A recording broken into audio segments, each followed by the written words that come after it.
Okay. That's where you stand. Okay. Well, you're kind of standing in the dark because you're closer to the window over there. You were fine where you were. Okay. Well, I'm grabbing this again. Okay. It went so well in practice. Yeah. See, I'm not the only one that practices. How's that?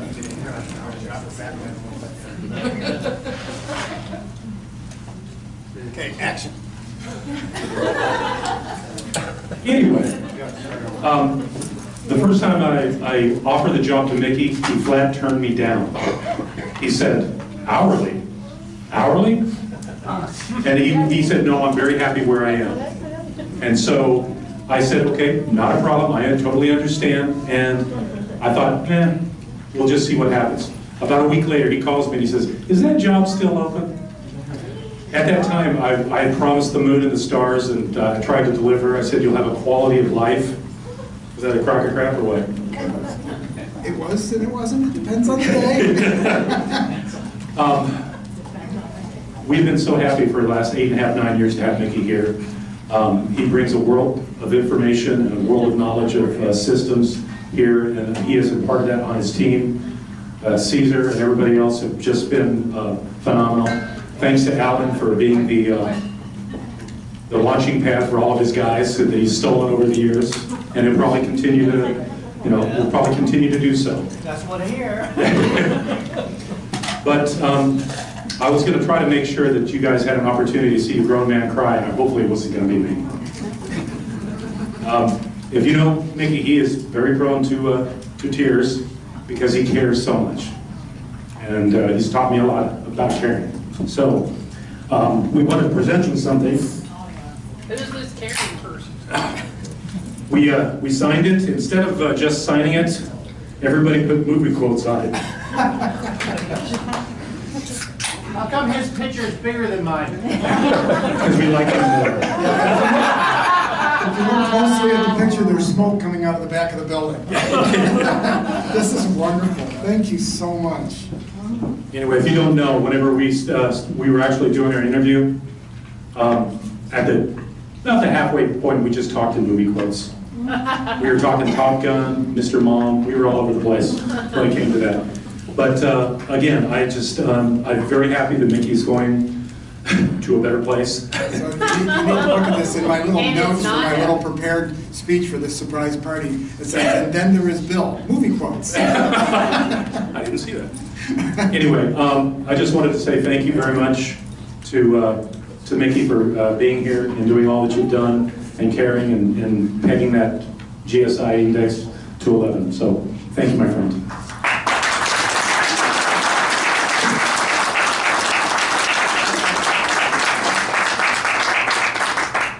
If anybody wants to say something before Mickey has a chance to talk, because he goes on and on. I've got about 35 minutes. Okay, so anybody wants to... ¿Qué va a hacer su llave? Que me haga esta llave para darle de you leave, you can make a bunch of extra keys.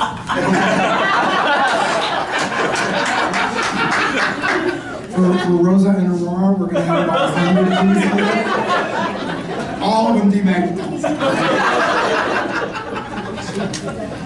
Anybody want to talk? It's okay, you can see me later. So, if you're okay, I'm going to tell a story or two.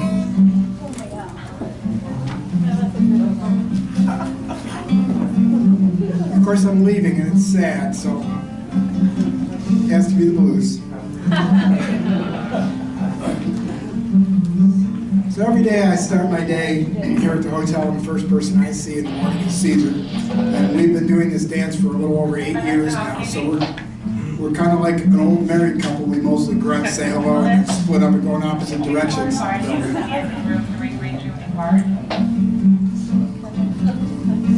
Apparently they don't know, they think the hotel is still open. So Caesar's been at my right hand for all of these years, and he has a rare skill. He's a person that can walk into a room full of equipment he's never seen that is exploding and figure it out. It's something you can't teach. We are so lucky. to have him in place as I head out the door. The rest of my crew, I couldn't ask for a better bunch of human beings, a harder working bunch of group who put up with what is not always the easiest way to make a living.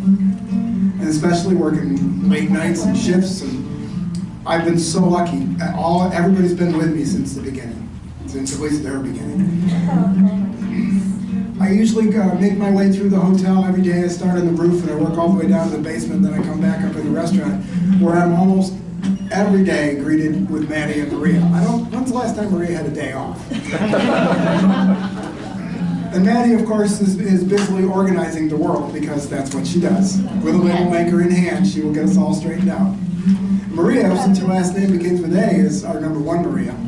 We have a collection of Marias. Maria C and Maria G have been kind enough to give us their hard work over the years, and now most of their children, who all work here as well.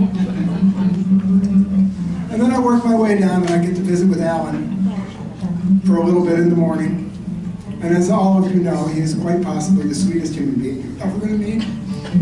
Yeah, I'm going to cry all tonight. And on a different day, I'll come into the housekeeping office and Daniela will be there, and I'll have to tell her that, well, Chauncey called, and the Weymouth's third cousins, once removed, are coming to the hotel, and he would very much appreciate it if we could take all of the furniture in the lobby down to P1, spin it around 3 times, clean it with a Q-tip, and then bring it back up to the lobby by 10 a.m. And Daniela will look up at me and she will pause while she's rearranging the work schedule in her head, and then she will say, "Don't worry about it. Marco and Richard are here today. We'll take care of it. Don't worry about it." And then you'll see it. You'll see that smile. That smile of the sunshine. And then I'll work my way back down to the kitchen, and around now the chef will be there, and I'll find out what piece of incredibly important kitchen equipment he's made out of elk bones over the night. And I'll work my way back up to the office where the other early morning person is there, and that would be Lisa. And how lucky we are, and how lucky I am, because other than Bill, she's the only person on the planet who gets every single one of my stupid references. And then there's Bill. And I may retell the story of my hiring in slightly different order than the way he told it. But it is true, he called me for a phone interview, and I had decided I was going to stay. I drank the Kool-Aid, and I was going to stay in Plymouth for another year and see if we could straighten out the tornado. And then we just started to chat. And 25 minutes went by, and we both realized that we had been speaking entirely in movie quotes. It was as if we had been raised in the same living room. 2,500 miles apart, we were distant brothers. I never actually agreed to take the job. I just came in to meet this man, and a year and a half later realized I'd been working for him for a year and a half. The great bromance of 2011 when commenced about that. I have been so lucky to have him as a boss and a friend. So I have a couple of stories that I want to tell. I'm going to put the guitar down now because I've played the same 6 notes about 1,000 times. But maybe we'll just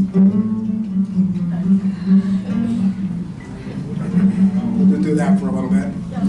We're just waiting for it to come around on the guitar here. That's what we're doing on the group bench. So this first story is a true story and takes place in housekeeping, and I was hoping maybe my friend Daniela could come up and do a little translating for me. But no crying. But no crying. I will try. There's no crying in baseball. There's no crying in baseball.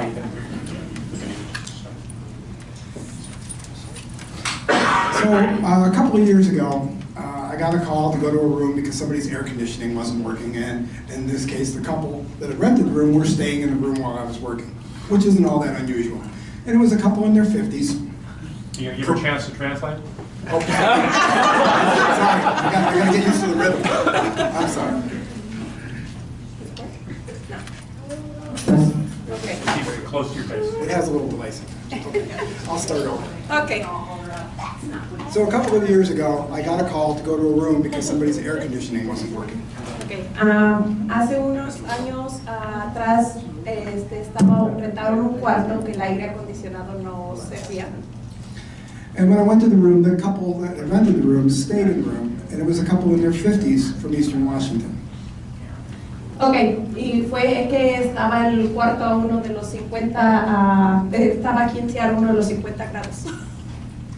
So as I was working on the air conditioner, the couple began to talk amongst themselves, and the husband, Mr. Eastern Washington, began to make some negative comments about people in housekeeping, housekeepers in general. Everybody looking at me. It's his last day. It's the last day. Why? Okay, sorry. Okay. I'm gonna listen to you. So as I was working on the air conditioner, the couple were talking amongst themselves, and the husband began to make some negative comments about housekeepers in general, housekeeping.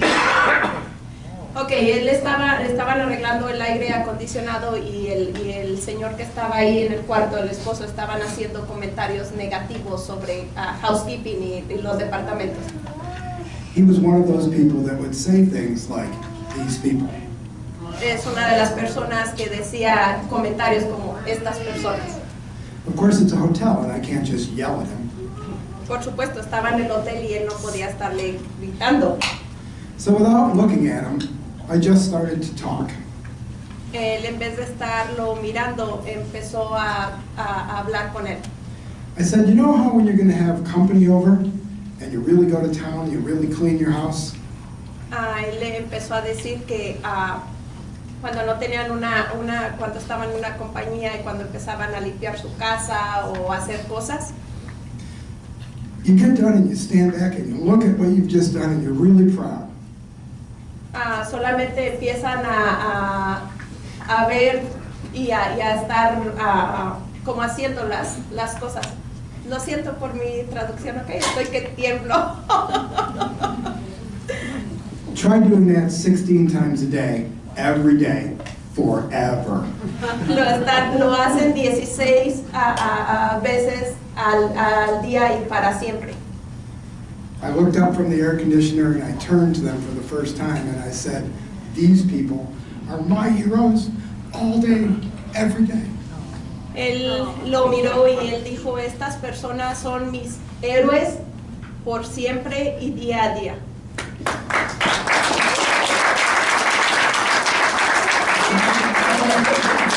So then Mrs. Eastern Washington stood in front of her husband with her hand out.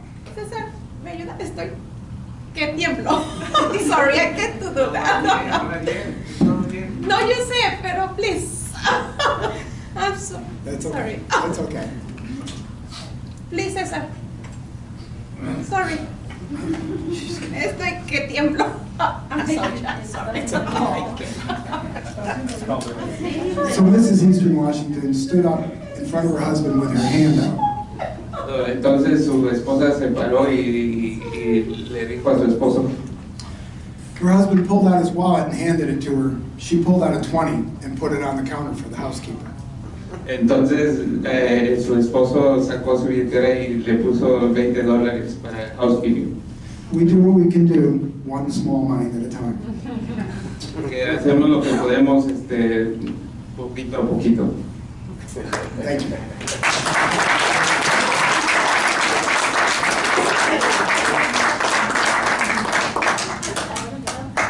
This is the man, just so you know. He owns the best MacGyver story in history. This won't be my little program, but I'm going to tell you really quickly. I was on vacation in Eastern Washington, and Caesar was off on a Saturday, got a call. It was an hour and a half before a Seahawks preseason game, and the dishwasher had left the scoop off the front of the pump in the dishwasher and chewed up the impeller, and the dishwasher was down.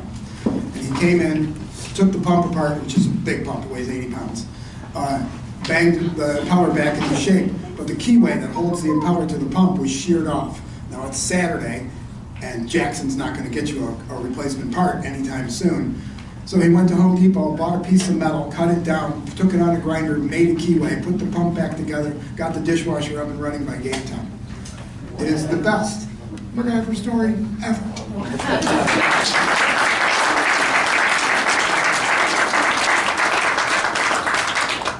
So now we're done translating, so we're good. So now I wanted to tell you a story about where I'm going, which is also where I came from. Bill wooed me away from them, and then they wooed me back. Plymouth Housing Group is a nonprofit in downtown. They now have 14 buildings. We provide permanent housing for the homeless and mentally ill.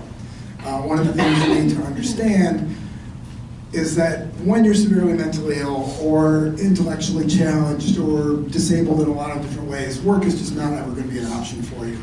When you were in high school, if you knew the kid that was had Down syndrome or mentally challenged in some other way, when they grow up and their parents die, somebody needs to take care of them. That was a large portion of what we do. It wasn't all of it. But when I first started at Plymouth, it was within my first month on the job, I got a call. A tenant in the Pacific Hotel, which is a 100-year-old building, was complaining that he was getting shocked every time he tried to turn his lights on and off or plug anything in his apartment. He has a little tiny 125 square foot apartment. So I go there and I knock on the door, and he pulls the door open, just bah! And he is a 6 foot tall, 60-year-old man with a big head of hair, giant beard, hair everywhere, and no teeth. His name is Bucky. And Bucky was very upset because for a year he's been complaining about this and nobody's ever been able to figure it out. So I go into his apartment and I pull the light switch out, I replace the light switch, I do all kinds of things, and I leave. And a week later I get a call, he's still getting shocks. I come back and I pull everything apart again, I put it all back together, and then I leave. And a week later I get another call and he's still getting shocks. Finally, on the third visit, I figured it out. Somebody had given him a pair of wool slippers, and he lives in a carpeted apartment. And he was getting static electric shocks every time he reached for the light switch because the little screws that hold the cover plate on are grounded. So in Rocky's apartment, there was a little piece of electrical tape over all of the screws.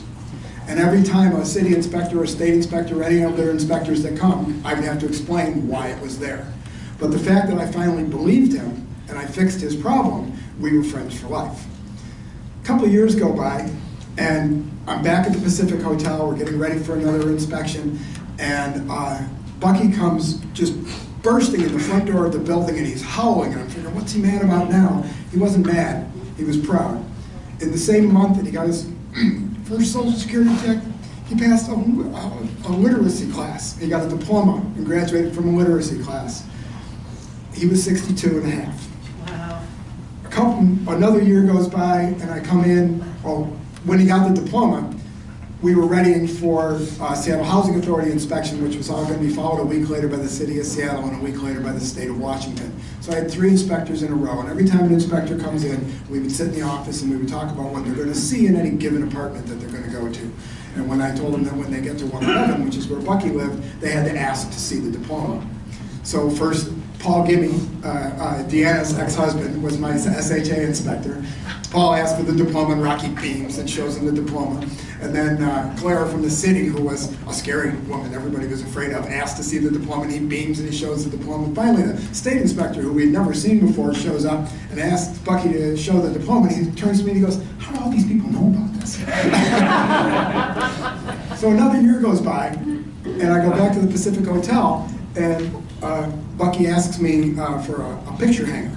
And I said, "Well, what are you hanging?" And he showed me, and it was his GED.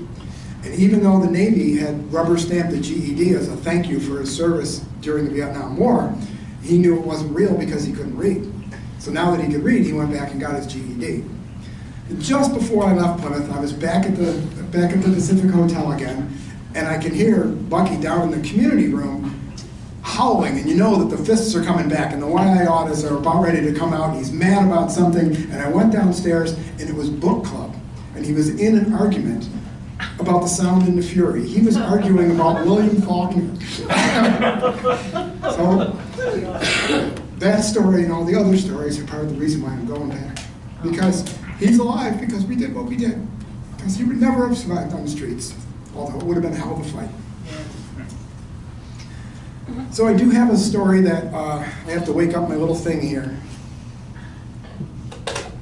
That's for all the restaurant people. In the second book, there is a story called The Inn at Rhodes Cross. And this is where you're going to meet the great-great-great-great-great-great-great-grandmother of the character that you're going to hear about in this story. It takes place in 950 AD in an inn in Lichfield, England, a large, giant wood structure built around a wood hearth. And that was back in the day when, in the restaurant business, instead of refrigeration, you had chickens, pigs. So her family ran that inn. It had been in their family for 300 years at that point. And now we're going to skip ahead to present day Washington in Ballard in a fake restaurant that I more or less loosely based on Ray's Boathouse where my son works, where I used to work. Alia sat in her office, looking at the gray sky out her small window. Her office, which also doubled as a storeroom, was on the second floor of a large colonial house that had served as her family's restaurant since the early 1950s. The ground floor, containing a dining room that, business gods willing, could seat 200 happy patrons. There was also a bar and a kitchen built around the largest open wood hearth in Seattle, Washington. She had inherited from her grandparents when she was just 24. With the exception of her parents, a software engineer and a nurse, the restaurant business had swirled in their gene pool for generations. Shepherding this restaurant along had always been her plan. She was already managing the place when her grandmother passed away a very short month after her grandfather. She buried her grandparents, her true and personal heroes, and went to work right after the service. This day, after the previous night's shift, she was wondering if she had chosen the right path.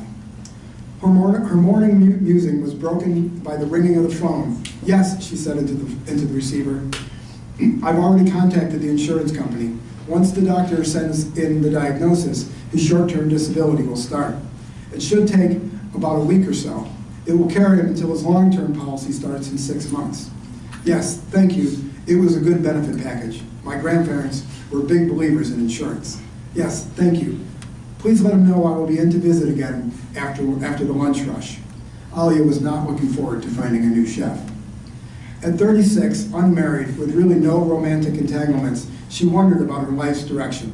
Could any man or woman, she was never really sure of her preference, possibly compete with the love she felt for her restaurant? Could any regular citizen appreciate, appreciate what it's like to go to war every day? Could they ever understand a night like last night?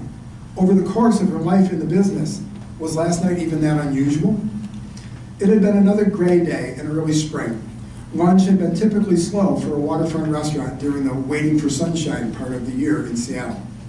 The spring hiring season was on, with a slow night expected. 2 servers in training would be on the floor. One was shadowing an experienced server, the other had come with lots of experience but needed time with the computer ordering system and the menu. Given the weather, they would be lucky to do 50 covers.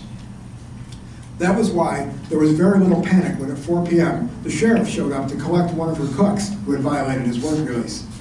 No panic. Gustav, the chef, would pick up the slack and stay a little longer through dinner. At 4:30, the lightning started. The lights dimmed hard. The computer ordering system, POS, which had the unfortunate name of Squirrel, honest to God, it's really a thing, went down for about 20 minutes. It would be okay. It was going to be slow anyway. At 5, the restaurant began to fill up. The host, who was also new, accidentally sat the rookie server 4 times in a row. Alia saw the look of panic in her server's eyes, and also that her trainer was perhaps enjoying her struggle just a little too much. Alia stepped in. 2 things, she said. What? Asked the confused server. Give me 2 things that can help you right now, said Alia. Marnie took a breath, steadied herself, and said, please run the salads to 12 and get the drink order from 8. Done, said Alia. She turned to Brett, her supposed trainer, and said, Brett, pick up a section. Marnie will shadow me tonight. Brett knew that he was in trouble. Absolutely, he said. As Alia delivered the salads to table 12, she asked the guest, so what brings you in tonight? Didn't you know, they said? The power is out to about 1/3 of Seattle. Yours are some of the only lights on in this part of town. Alia thought, holy. What she said was, thank you, I wasn't aware of that. By 6 p.m., every seat in the restaurant was full. Alia was everywhere, with her minion Marnie in tow. She had an 8-table section and was helping the bartender catch up on his growing backlog of unmade drinks. On her way back from changing a keg, she saw her parents come in for dinner. Alia whizzed by them. Hi, Mom. Hi, Dad. She kept going. They turned to the host and asked, "What's going on?" A little out of breath, Tara and the host said, "There's a power outage everywhere but here." Ben, Alia's father, said at first, "Holy!" He headed for the bar. Everybody knew him. He attended bar there all the way through nursing school. Sarah, Alia's mother, turned to the host. "Put me to work," she said as she reached for an apron. The first full turn was done by 6:30. There was no let-up. Each table emptied, was cleaned, and immediately filled again. At 7, a strong gust of wind began to mess with the hood system. Although it was still working, the outflow from the open fire pit began to show itself as a smoky haze in the rafters above the dining room. The stronger than normal smell of wood smoke and roasted meat seemed to just add to the festive atmosphere. Alia thought, "I'm not sure, but this reminds me of something." At 8, it began to mercifully slow down. Just as Alia was thinking that they would be okay, Mai Lee, her Hawaiian/Filipino sous chef, said, "Miss Alia, you better come. Gustav, he don't look so good." Alia turned to Marnie, "Run these apps to 36, I'll be right back." Alia found the chef sitting in a chair in the back kitchen. Gustav Broussard, who was 65, and French-Canadian, had spent most of his life in New Orleans.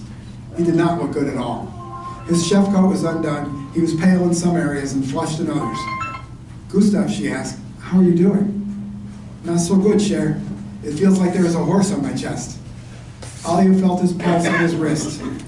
It was going 100 miles an hour. "Gustav," she said, "I think you are having a heart attack." "No, Cher." I'm sorry, I'm trying not to swear. His pulse stopped abruptly and he slumped over in the chair. Mai Lee said, "Oh my God!" Calmly, Alia said, "Mai Lee, call 911. Marnie came in to check on her boss as Alia eased Gustav to the floor.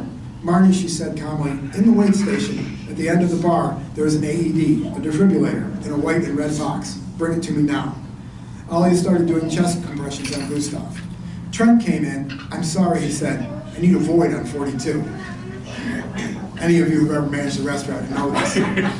Without stopping compressions, Alia lowered her head so he could get the lanyard that held her manager key. Wordlessly, he took the key and left.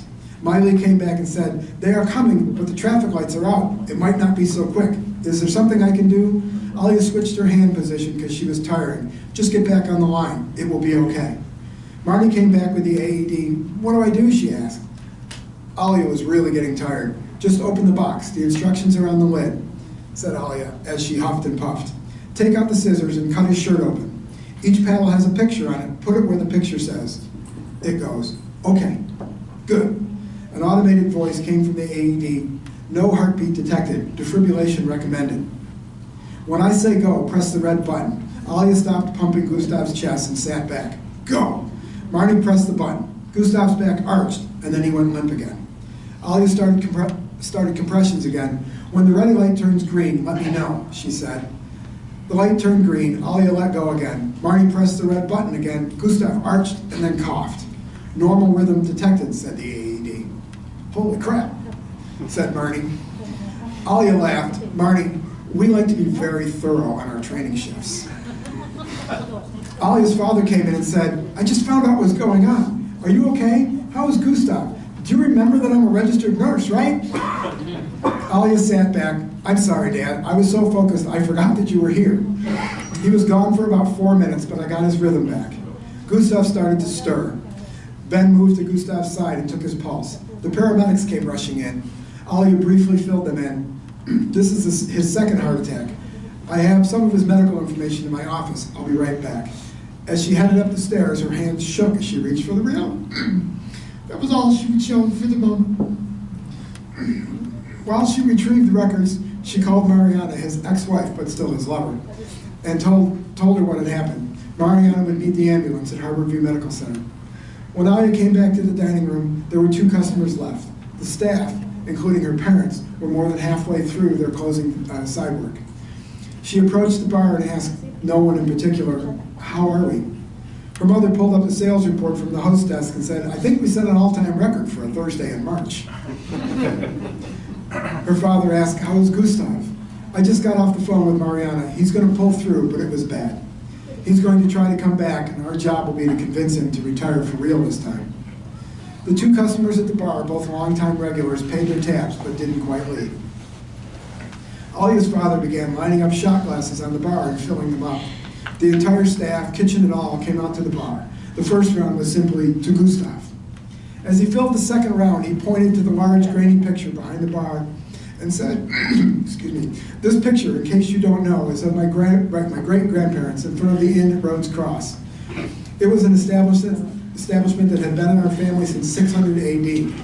When it and most of Litchfield were bombed during World War II, they moved to Seattle and started McHale's. For 1,400 years, we have bartered for chickens and argued about the price of ale. Tonight, you were privileged to see the true measure of McHale. To Alia, my baby girl, always took me up fathers and daughters. His tears were not the only ones in the bar that night.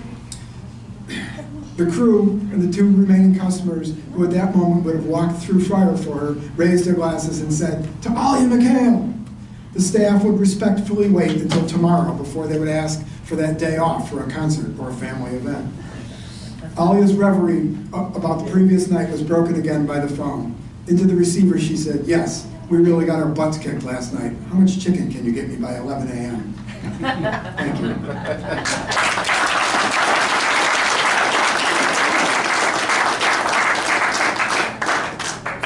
Those unfortunate people who are out there in the world without ever having worked in a hospital never understand the story. I can't thank you all enough for coming today and for everything you did and everything that everybody has said to me today. It's been 8.5 years. It's been great. And the only reason why I'm leaving is that there's important work to do, and I figure I can help. But I will miss you all every day. Thank you.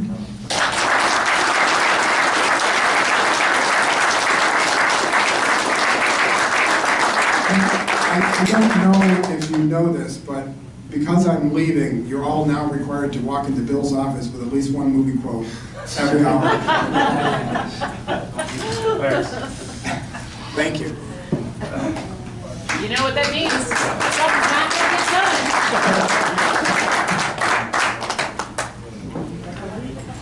No, not yet.